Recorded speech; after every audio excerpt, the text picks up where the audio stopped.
ఈరోజు అయనము అంటే ఏమిటి? అయనాలు ఎన్ని రకాలు?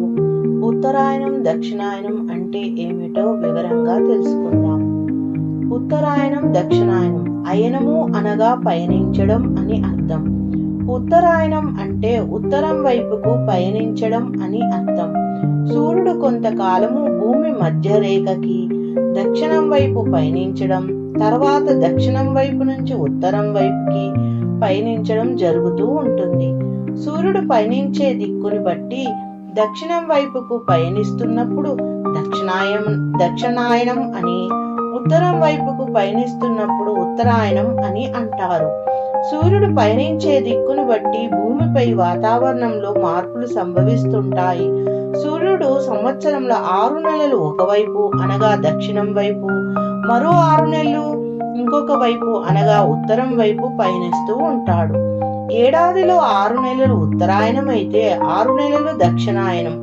మకర సంక్రాంతి రోజున సూర్యుడు ఉత్తరాయణంలో పదంలో అడుగు పెడతాడు. ఈ రోజు నుంచి స్వర్గద్వారాలు తెరిచి ఉంటాయని పురాణాలు తెలుపుతున్నాయి.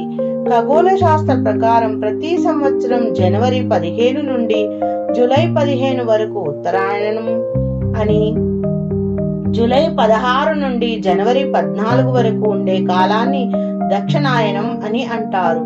అయితే తెలుగు మాసములు తిథులు అనుసరించి ఆంగ్ల తేదీలు మార్పు జరగవచ్చు. ఇంతటి మార్పుకు సంబంధించిన విశేషాన్ని లోని అతి సామాన్యులకు కూడా అర్థమయ్యేలా వివరించేందుకు పండుగలు చేసుకునే అలవాటుకు ప్రకారం లోనికి తెచ్చారు.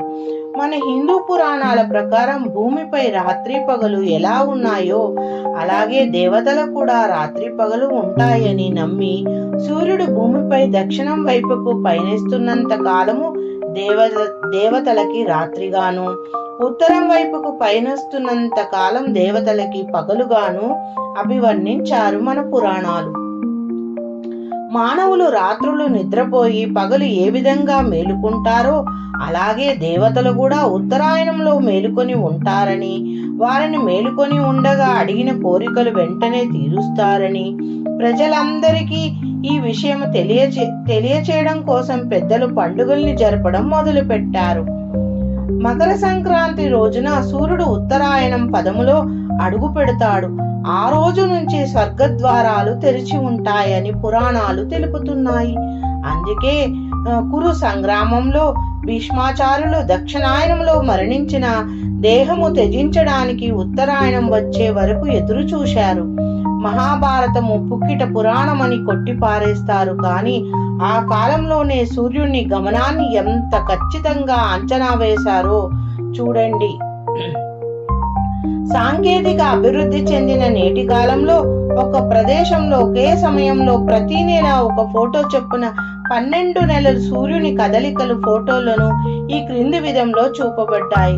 కావున మీరందరూ వీక్షించి మన హిందూ సంస్కృతిని తెలుసుకోగలరని నేను భావిస్తున్నాను. Thank you for watching my video. Please subscribe and share.